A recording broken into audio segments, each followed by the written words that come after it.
প্রিয় শিক্ষার্থীবৃন্দু, online school কাহালুর পক্ষ থেকে তোমাদের সবাইকে জানাই আন্তরিক শুভেচ্ছা ও অভিনন্দন। আশা করি তোমরা সবাই ভালো আছো।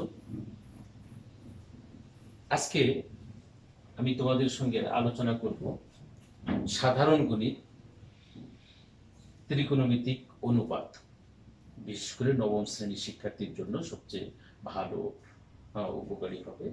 তোমরা যদি মনোযোগ সহকারে আজকের এই ভিডিওটা দেখো, তো অবশ্যই তোমাদের এই যে বর্তমান সংকট মুহূর্তে পড়াশোনার যে একটা গ্যাপ লক্ষ্য করা যাচ্ছে, স্কুল কলেজ সব বন্ধ, বাড়িতে বসে নিশ্চয়ই তোমরা ভাবছো যে কিভাবে লেখাপড়া করি। তো তোমাদের এই গ্যাপটুকু পূরণের নিমিত্তে আমরা অনলাইন স্কুল কাহালু তোমাদের জন্য বিভিন্ন শ্রেণীর ক্লাসগুলো নিয়ে এসেছি। আর আমি মোহাম্মদ ইয়াসিনুজ্জামান, সহকারী শিক্ষক, বাখরা বালিকা উচ্চ বিদ্যালয়, তোমাদের সঙ্গে গণিত বিষয় নিয়ে আলোচনা করব। আজকের বিষয় ত্রিকোণমিতিক অনুপাত। নিশ্চয়ই তোমরা জানো যে ত্রিকোণমিতি, ত্রি অর্থ হলো তিন, আর কোণ অর্থ ধার। এটা জাস্ট কোণ নয়, গণ। গণ অর্থ ধার, আর মিতি অর্থ পরিমাণ। তাহলে ত্রিকোণমিতি শব্দের অর্থ কি দাঁড়ালো? যে তিন ধারের পরিমাণ। আচ্ছা, আমরা নিশ্চয় জানি এই যে আমি যেটা এখন অঙ্কন করতেছি এটা কি? একটা ত্রিভুজ।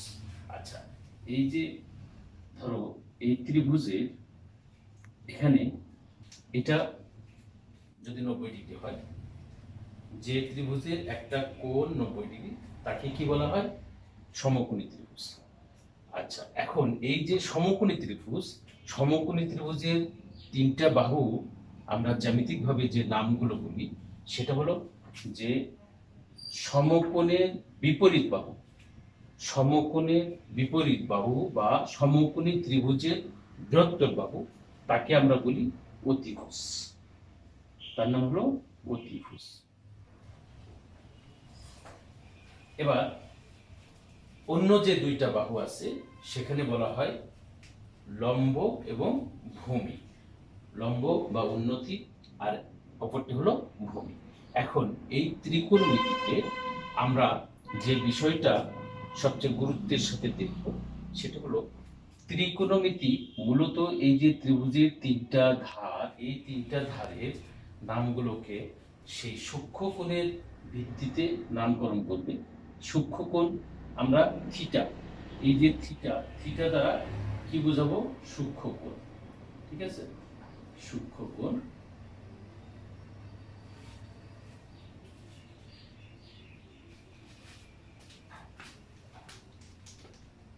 থিটা সূক্ষ্মকোণ। এবার এই সূক্ষ্মকোণের উপর ভিত্তি করে আমাদের এই ত্রিভুজের বাহুগুলোর বিভিন্ন নামকরণ হবে। এই থিটাটা যদি আমাদের এখানে হয়, তাহলে আমরা কি বলবো? এই থিটা কোণের সাপেক্ষে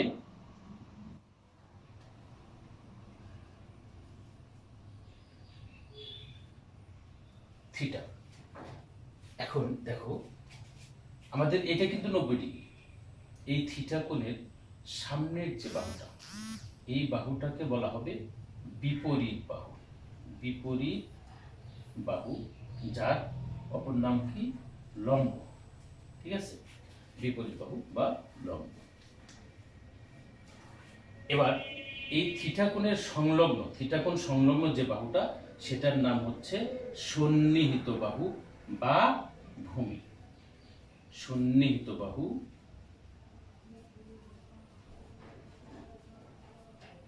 বা ভূমি। তাহলে আমরা কি বুঝতে পারলাম? যে ত্রিকোণমিতিতে এই সমকোণী ত্রিভুজের যে তিনটা বাহু আছে এর ভিতরে সমকোণের বিপরীত বাহু যেটা সেটা অতিভুজ, এটা ফিক্সড। এখন আমাদের অন্য যে দুইটা কোণ আছে এর প্রত্যেকটা কি হবে, নিশ্চয়ই সূক্ষ্মকোণ। সূক্ষ্মকোণ অর্থাৎ 90 ডিগ্রি অপেক্ষা ছোট কোণকে বলা হয় সূক্ষ্মকোণ। আর তোমরা নিশ্চয়ই জানো যে ত্রিভুজের তিন কোণের পরিমাপ হচ্ছে 180 ডিগ্রি। তাহলে ত্রিভুজের তিন কোণের পরিমাপ যদি 180 ডিগ্রি হয়, সমকোণী ত্রিভুজের একটা বাহু একটা কোণ হলো কি 90 ডিগ্রি, তাহলে অপর দুই কোণ হবে 90 ডিগ্রি। তাহলে নিশ্চয়ই এই দুটা কি সূক্ষ্মকোণ। তাহলে এই সূক্ষ্মকোণকে আমরা কি দ্বারা প্রকাশ করি, থিটা দ্বারা প্রকাশ করি। তাহলে আমাদের থিটাটা যদি এখানে হয় সেই ক্ষেত্রে আমরা এই ত্রিকোণমিতিতে কি বলি যে থিটা কোণের সামনের যে বাহুটা, থিটা কোণের সামনের বাহু সেটা হলো বিপরীত বাহু বা লম্ব, আর থিটা কোণের সাথে কোণ সৃষ্টিকারী যে বাহুটা সেটা হলো সন্নিহিত বাহু বা ভূমি। তাহলে আমরা যদি এই থিটা কোণটাকে যদি পরিবর্তন করি ওই পাশে দিই তাহলে কি হবে একটু লক্ষ্য করো। আমরা যদি থিটাটা এই পাশে দিয়ে দিই, থিটা এখানে, তাহলে কি হবে, এই ক্ষেত্রে আমাদের এটা পরিবর্তন হয়ে যাবে। পরিবর্তন হয়ে এই যে যেহেতু আমরা থিটা এখানে আছে তাহলে আমাদের বিপরীত বাহুটা কোথায় আসবে, এই যে থিটার সামনের বাহু, থিটা কোণের সামনের বাহু এটা হলো বিপরীত বাহু, বিপরীত বাহু বা লম্ব। আর এই কোণ সৃষ্টিকারী বা ওই থিটা কোণের সাথে যে বাহুটা আছে সেটা হলো সন্নিহিত বাহু, সন্নিহিত বাহু বা ভূমি। ঠিক আছে, তাহলে এবার আমরা জানলাম যে এই ত্রিকোণমিতিতে আমাদের এই সূক্ষ্মকোণের উপর ভিত্তি করে কোণগুলোর নামকরণ করা হয়। এবার এই যে আমরা বিপরীত বাহু, সন্নিহিত বাহু এবং অতিভুজ এই তিনটা নামে যদি আমরা অভিহিত করি, এই তিনটা বাহুকে একটার সঙ্গে আরেকটা যদি ভাগ করি, অনুপাত, অনুপাতের আরেক নাম হলো ভাগ, তাহলে একটা বাহুর সঙ্গে যদি আরেকটা বাহুকে আমরা অনুপাত করি তাহলে কয়টা অনুপাত পাওয়া যায়, দেখো আমরা একটা বাহুর সঙ্গে আরেকটা বাহুর যদি অনুপাত করি তাহলে আমাদের 6টা অনুপাত আসে। যেমন দেখো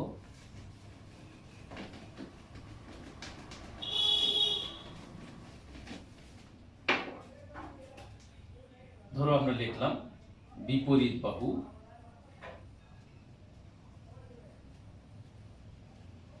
বাহু ভাগ অতিভুজ, অতিভুজ লিখলাম সন্নিহিত বাহু ভাগ অতিভুজ,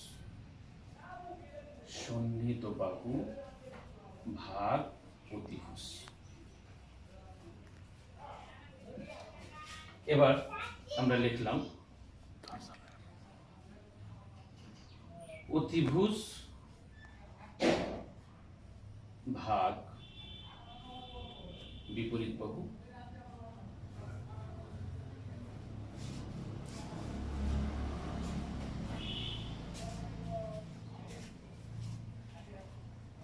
অতিভুজ ভাগ সন্নিহিত বাহু।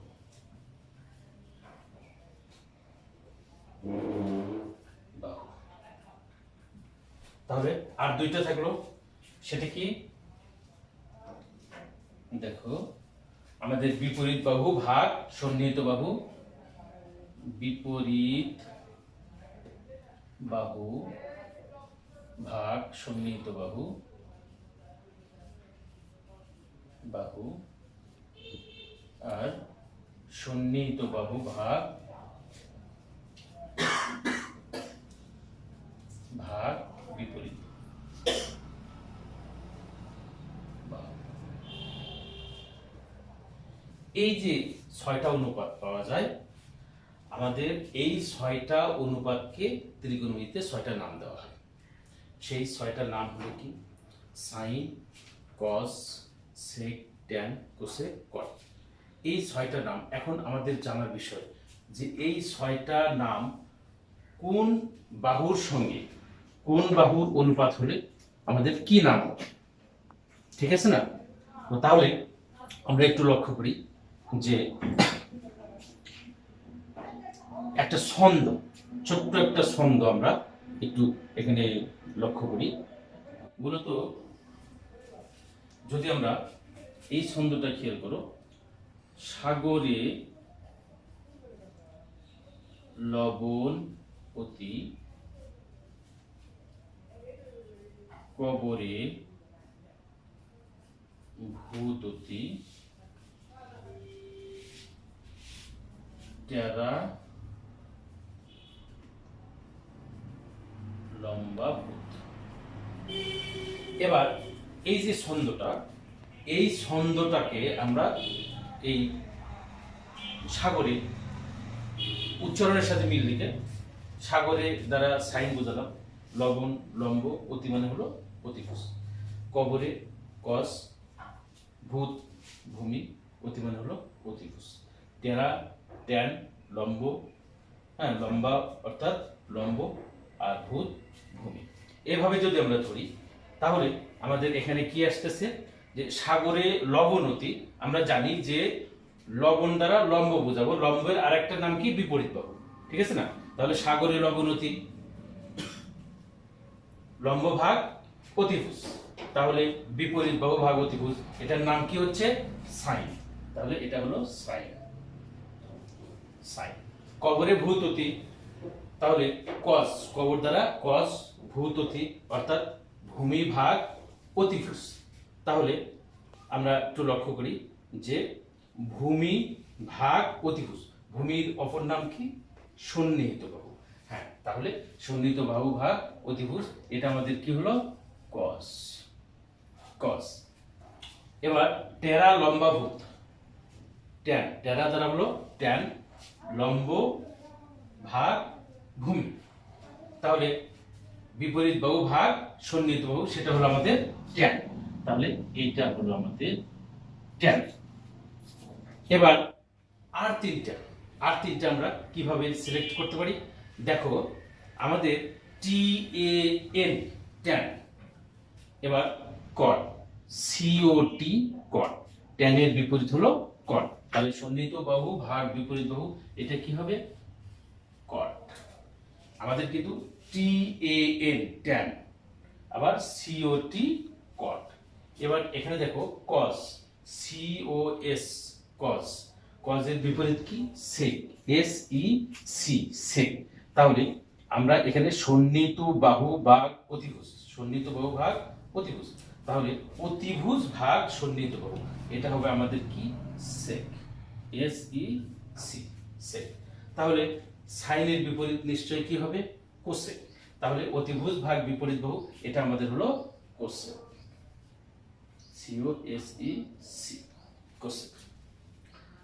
তাহলে দেখো আমরা খুব সহজেই আমরা কি জানতে পারলাম যে আমাদের এই যে বাহুগুলোর অনুপাতগুলো আমরা কোনটাকে কি নামে অভিহিত করব সেটা আমরা খুব সহজেই পেয়ে গেলাম।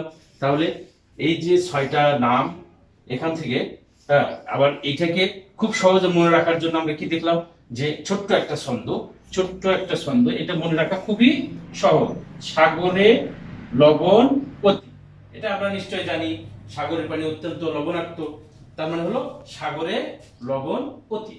আর কবরে ভূত অতি, এটাও কিন্তু একটা মানে প্রচলিত আছে যে আমরা জানি যে কবরের কাছে কেউ তেমন একটা যেতে চায় না, যে ওখানে ভূত আছে, তাই না?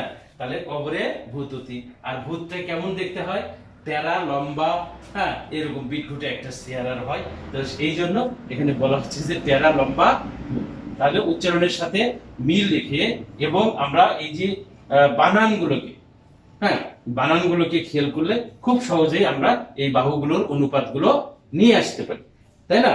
তাহলে এবার আমরা দেখব যে এই বাহুগুলোর অনুপাত হলো, এবার আমরা সূত্রগুলোকে কিভাবে মানে আয়ত্ত করতে পারি, কারণ ত্রিকোণমিতিতে বলো বা বীজগণিতে বলো, সূত্র হলে অঙ্কগুলো কি হয় খুব সহজ হয়ে আসে। তো আমরা এবার সূত্রগুলোকে একটু মনে করার চেষ্টা করি। কিভাবে আমরা করতে পারি দেখো। তাহলে আমরা কি লক্ষ্য করলাম যে এখান থেকে আমরা বিপরীত সূত্রগুলো লিখে ফেলতে পারি। বিপরীত সূত্র তাহলে কি লিখবো, এই দেখো সাইন, হ্যাঁ এর সাথে সূক্ষ্মকোণ, এটা থিটা কি হিসেবে ব্যবহার করা, সূক্ষ্মকোণ হিসেবে। তাহলে সাইন থিটা সমান কি, সাইনের বিপরীত কি বলছিলাম যে এস আই এন, সাইন। তাহলে এখানে কোসেক, সাইনের বিপরীত কোসেক, সাইন থিটা সমান 1 divided cosec theta, cosec theta. ঠিক এরকম কোসেক থিটা সমান 1 divided sign theta, sine theta. তারপরে কস, কস থিটা সমান 1 ডিভাইডেড সেক থিটা। লক্ষ্য করো সেক থিটা সমান 1 divided cos theta. Tan theta সমান 1 ডিভাইডেড কট থিটা, আর কট থিটা সমান তাহলে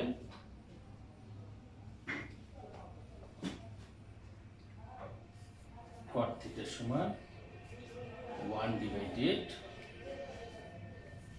ট্যান থিটা।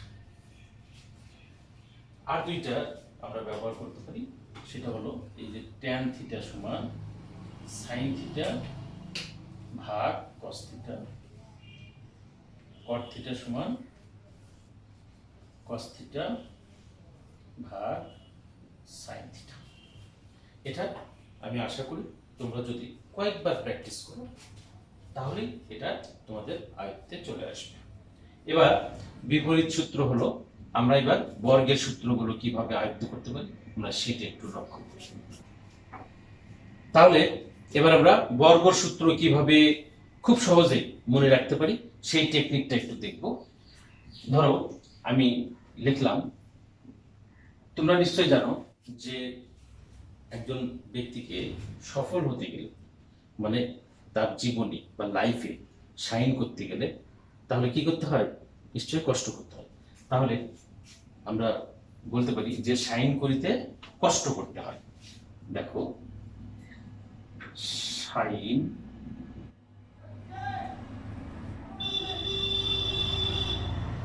করতে কষ্ট করতে হয়।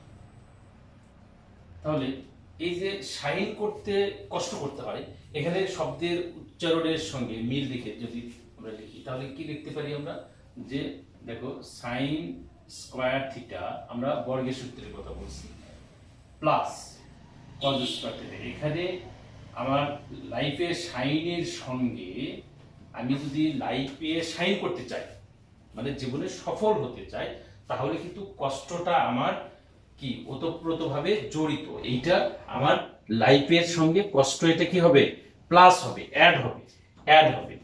তাহলে আমরা পেলাম যে sine square theta plus cos square theta সমান 1।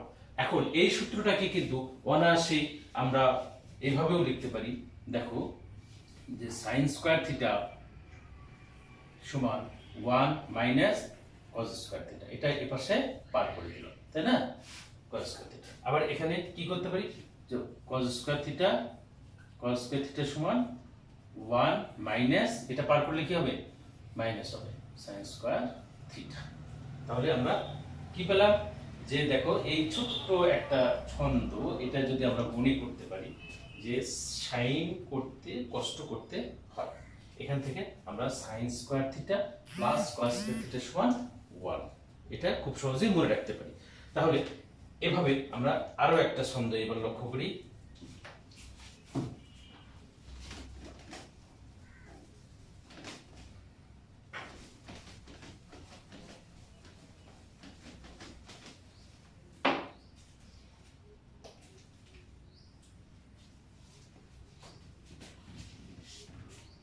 দেখো সেকিলে,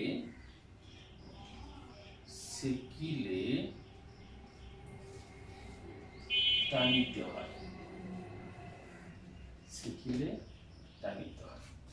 তাহলে এই যে সেকিলে টানিতে হয়, এটা মূলত বিষয়টা হলো যে তোমরা নিশ্চয়ই পানি সেচা দেখেছো, যে এরকম তারপরে নদীতে যদি গামছা দিয়ে আমরা একটু ছোট মাছ ধরার জন্য এরকম সেকা দিই, এই যে সেকিলে টানিতে হয়, দুই দিকে দুইজন কিন্তু গামছাটাকে কি করতে হবে, টানতে হবে। অথবা শ্রেণী দিয়ে যদি পানি সেচতে যায়, সেখানে দুই দিকে দুইজন টানতে হয়। তো এই যে দুই দিকে দুইজন টানা মানে বিপরীত দিকে টানতে হয়, তাহলে সেকিলে টানিতে হয়।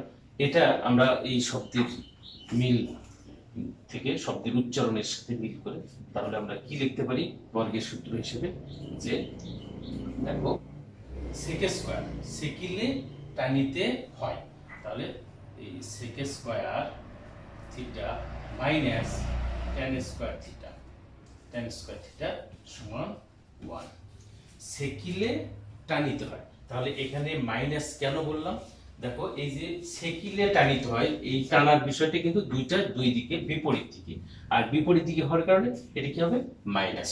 তাহলে এই সেকিলে এর সাথে উচ্চারণের মিল সেক, তাহলে সেক স্কয়ার থিটা মাইনাস এই টানিলে tan স্কয়ার থিটা সমান 1। তাহলে এখান থেকে আমরা আরো দুইটা সূত্র অনায়াসেই এভাবে লিখতে পারি, যে এই যে দেখো সেক স্কয়ার থিটা সমান 1 plus tan square theta, tan square theta. এবার দেখো আমরা এই tan স্কয়ার থিটা সমান কি লিখতে পারি, tan স্কয়ার থিটা সমান লিখতে পারি 1 টাই পাশে পার হয়ে আসলো, তাহলে মাইনাস হবে, তাহলে কি হবে sec স্কয়ার থিটা মাইনাস 1। তাহলে শিক্ষার্থী আমরা বর্গের সূত্র থেকে কয়টা, মানে দুইটা লাইন মনে রাখলে আমরা প্রায় 6টার মতো সূত্র হয়ে গেল আমাদের।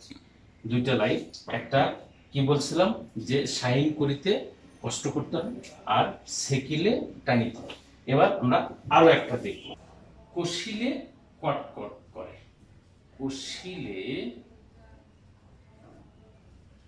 কট কট করে। এই যে কষিলে কটকট করে, আমরা কোনো কিছু যদি রশি দিয়ে বাঁধি, বাঁধার পরে দুই দিকে যত আমরা কি করব, টানতে থাকবো, তত কি হবে, কটকট করবে। এই যে কষিলে কটকট করে, এই কষার বিষয়টাও কিন্তু আমাদের দুই দিকে বিপরীত দিকে আমাদেরকে এটা কি করতে হবে, শক্তি প্রয়োগ করতে হবে। তো এই যে কষিলে কটকট করে, এখন এই শব্দের সঙ্গে আমরা মোটামুটি মিল খুঁজে তাহলে লিখতে পারি কি, যে কষিলে কটকট করে, তাহলে কষিলে কোসেক স্কয়ার থিটা, যেহেতু বিপরীত দিকে তাহলে মাইনাস কট স্কয়ার থিটা সমান 1, কষিলে কটকট করে। এবার আমরা ঠিক একইভাবে আর দুটো সূত্র বের করে নিয়ে আসতে পারি, কোসেক স্কয়ার থিটা সমান 1 প্লাস কট স্কয়ার থিটা সমান স্কয়ার থিটা সমান কোসেক স্কয়ার থিটা মাইনাস 1। তাহলে প্রিয় শিক্ষার্থী, আমরা বিপরীত সূত্র খুব সহজে কিভাবে মনে রাখতে পারি সেই বিষয়টা লক্ষ্য করলাম। তারপরে আমরা লক্ষ্য করলাম বর্গের সূত্র কিভাবে খুব সহজ উপায়ে এটাকে আমরা আয়ত্তে রাখতে পারি সেই বিষয়টাও আমরা লক্ষ্য করলাম। এবার আমাদের এই ত্রিকোণমিতির অনুপাত 9.1 এবং 9.2 এইটার মানে অঙ্কগুলোকে ক্লিয়ার করতে গেলে আমাদের আর একটা সূত্রের প্রয়োজন হয়, সেটা হলো কি, মান, তাই না? তো আমরা যদি বিপরীত সূত্রটা মনে রাখতে পারি, হ্যাঁ, আর এইদিকে আমরা মানের বিষয়টা খুব সহজেই বের করে নিয়ে আসতে পারি। তো আজকে আমি তোমাদেরকে মান কিভাবে মনে রাখতে হয় সেই সহজ উপায়টাও তোমাদেরকে দেখে দেব। তারপরে এই সূত্রগুলো তোমাদের যখন পুরোপুরি আয়ত্ত হয়ে যাবে, তারপরে আমরা করতে পারবো কি, নিজের থেকে অঙ্কগুলো করতে পারবো। অঙ্কগুলো খুবই সহজ, এগুলো আমি তোমাদেরকে দেখে দিব যে তোমরা সূত্রগুলো এগুলো বাড়িতে বসে এগুলোকে আমি যেভাবে বললাম এভাবে প্র্যাকটিস করো। প্র্যাকটিস হয়ে যাবে, পরবর্তী পর্বে আমি তোমাদেরকে অঙ্কগুলো কিভাবে খুব সহজে করতে পারবে সেই বিষয়টা আমি তোমাদেরকে দেখিয়ে দেব। এবার আমরা একটু মান কিভাবে খুব সহজে আমরা মনে রাখতে পারি সেই বিষয়টা আমরা একটু দেখব। আর এই মানটাকে সহজে মনে রাখার জন্য তোমাদেরকে কিন্তু একটা বিষয় খুব ভালো করে খেয়াল করতে হবে, যে বিপরীত সূত্র যেটা আমরা বলছিলাম এই অক্ষরের উপর ভিত্তি করে, তাই না? কস, COS, কস, তাহলে লাস্টে এস, এর বিপরীত কি ছিল? সেক, SEC, সেক। তাহলে এই যে অক্ষরের উপর ট্যান, TAN, ট্যান, COT, কট, এই বিপরীত সূত্রটাকে তোমাদের একটু ভালো করে মনে রাখতে হবে। তাহলে আমরা এখন এই মানগুলো ওয়ানলি একটা মাত্র মান থেকে আমরা পুরো মানটাকে ত্রিকোণমিতিতে যে মানগুলো ব্যবহার করা হবে সবগুলো আয়ত্ত করতে পারবো। এবার একটু লক্ষ্য করো, আমরা একটা ছবি আর্ট করতেছি এখানে। লক্ষ্য করো, হাতে জাস্ট হাতের একটা ছবি আমি এখানে আঁকতেছি। এটা মোটামুটি একটা হাতের ছবি, তাই না? তো এই হাতের ছবি দেখো, সবচেয়ে এটা কি কনিষ্ঠ, এখানে এটা ধরো আমি নিলাম 0 ডিগ্রি, এটা ধরলাম 30 ডিগ্রি, এটা 45 ডিগ্রি, এটা 60 ডিগ্রি, এটা 90 ডিগ্রি, এভাবে নিলাম। তাহলে দেখো, তোমরা এটাকে অবশ্যই বাড়িতে বসে প্র্যাকটিস করবে, খুবই সুন্দর, খুব মজাদার, খুব সহজেই এই মানগুলোকে তোমরা মনে রাখতে পারবা। তো আমরা এখানে sine theta, sine 0 degree, sine 30 degree, এটা যদি আমরা মনে রাখি তাহলে দেখো সাইন লিখলাম, সাইন 0 ডিগ্রি মান কত? 0। 30 ডিগ্রি মান কত? 30 ডিগ্রি মান হচ্ছে হাফ। 45 ডিগ্রি কত? 1/√2। 60 ডিগ্রি কত? √3/2। আর 90 ডিগ্রি আমাদের হলো 1। এখন আমি যদি এই শুধুমাত্র সাইন এই হাতের উপর ভিত্তি করে আমরা এই 5টা মান যদি মনে রাখতে পারি, তাহলে আমার পুরো ত্রিকোণমিতিক এই আরো যে 5টা সাইন ছাড়া আরো যে 5টা অনুপাত আছে, সেই অনুপাতগুলোর আবার 5টা করে মান, অর্থাৎ 0 ডিগ্রি, 30 ডিগ্রি, 45 ডিগ্রি, এই সবগুলো মান আমি খুব সহজেই মনে রাখতে পারবো। এবার কিভাবে এটা মনে রাখতে পারবো? সাইন 0 ডিগ্রির মান যেটা, এটাকে হাতটাকে শুধু আমরা উল্টায় দিই। যদি এই হাতটাকে উল্টায় দিলে এটা কোথায় আসবে? আমার এই বৃদ্ধাঙ্গুলি, দেখো লক্ষ্য করো, আমি যদি আমার এই হাতটাকে শুধু এইভাবে উল্টায় নেব, হাতটাকে এদিক করব, আমি এইভাবে আঁকছিলাম না, এটাকে শুধু কি করব? এইভাবে হাতটাকে উল্টায় নেব। আর এগুলো মান কিন্তু যেখানে সেখানে আছে, তাহলে এই বৃদ্ধাঙ্গুলিটা তখন কোথায় আসবে? আমার এই কনিষ্ঠ আঙ্গুলের কাছে চলে আসবে। হ্যাঁ, তাহলে দেখো আমি বললাম এই হাতটাকে আমরা একটু উল্টায় নেব, তাহলে আমি এই ছবিটাকে এইভাবে করি। দেখো, এটাকে এইভাবে করলাম, তাহলে কি হয়? এইটা আমার হাতটা এরকম চোখে আসলো, তাই না? তাহলে আমাদের মানগুলো কিন্তু এখানে ছিল 0 ডিগ্রি, এটা এইভাবেই থাকবে, 0 ডিগ্রি, 30 ডিগ্রি, এটা 45 ডিগ্রি, এটা 60 ডিগ্রি, এটা 90 ডিগ্রি, ঠিক আছে? তাহলে মানগুলো দেখো, এখানে 90 ডিগ্রি, অর্থাৎ এই বৃদ্ধাঙ্গুলিতে কি মান ছিল? 1। তাহলে এটা কজের সময় এসে আমাদের হবে, এটা লক্ষ্য করো, এটা যদি আমরা কজ বলি, তাহলে কজ 0 ডিগ্রি মান হবে 1। আর এটা কিন্তু আমাদের কি চলে আসছে? বৃদ্ধাঙ্গুলি। আর এই আঙ্গুলটা কোথায় চলে আসছে? এখানে চলে আসছে। তাহলে এটা কত হবে? √3/2। আর এটা মাঝখানেরটা কিন্তু কোনো পরিবর্তন হয়নি, হাতে এরকম করলাম, কিন্তু মাঝখানেরটা যেখানে সেখানে আছে, এই কারণে 1/√2 এখানেই থাকবে। আর এটা হলো হাফ, এটা হলো 0। তাহলে আমরা এই হাতের মাধ্যমে sine 0 degree, 30 degree, 45 degree, 60 degree, 90 degree সবগুলো মান খুব সহজে বুঝতে পারলাম। এখন এই হাতটাকে উল্টানোর পরে আমাদের মানগুলো কি হলো? ওই কজের মানগুলো আমরা খুব সহজে আয়ত্ত করতে পারবো। তাহলে সাইন আর কজ, এই দুইটা মান যদি আমরা পুরোপুরি আয়ত্ত করতে পারি, আমাদের অন্য যে ত্রিকোণমিতিক অনুপাতগুলো আছে সবগুলো মান খুব সহজে আমরা বের করে নিয়ে আসতে পারবো। তাহলে প্রিয় বন্ধুরা, তোমরা একটু লক্ষ্য করো যে আমরা এই দুইটার থেকে কিভাবে অন্য মানগুলো বের করি। তোমরা অবশ্যই কিন্তু বাসায় সুন্দরভাবে এটা প্র্যাকটিস করবে। দেখো, আমি হয়তো বের করতে চাচ্ছি যে tan 60 ডিগ্রি, আমি কি করব tan 60 ডিগ্রির মান এটা বের করতে চাই। তাহলে tan সমান কি sin ভাগ cos, তাহলে sin 60 ডিগ্রি, দেখো sin 60 degree divided cos 60 degree. তাহলে sin 60 ডিগ্রির মান কত? sin 60 ডিগ্রির মান হলো √3/2। এখানে cos 60 ডিগ্রির মান কত? হাফ, তাহলে হাফ। এটা কি করতে হবে? উল্টা দিতে হবে। তাহলে √3/2 ইন্টু 2/1 কাটে দিলাম, তাহলে কি হলো? √3। তাহলে আমরা কি বুঝলাম? যে tan 60 ডিগ্রির মান কি বের হলো? √3। ঠিক আছে, tan 60 ডিগ্রির মান বের হলো √3। ঠিক এইভাবে যে কোনো মান আমরা এখন সহজেই বের করতে পারবো, আমাদেরকে আর কষ্ট করে মুখস্থ করতে হবে না। আমাদের কিন্তু শুধুমাত্র একটা মানকে আমরা মুখস্থ করেছি, কসটা হাত উল্টানোর ফলেই পেয়ে গেছি। এবার অন্য সবগুলো আমি এখান থেকে বের করে দিব। তোমরা মনে মনে বলো যে কত ডিগ্রি মান চাচ্ছ তোমরা। ধরো কোসেক 30 ডিগ্রি, আমি কোসেক 30 ডিগ্রি মান বের করতে চাই। তাহলে কোসেকটা কার বিপরীত? সাইনের বিপরীত। তাহলে কোসেক যেহেতু সাইনের বিপরীত, সাইন 30 ডিগ্রি, তাহলে সাইন 30 ডিগ্রি মান কত?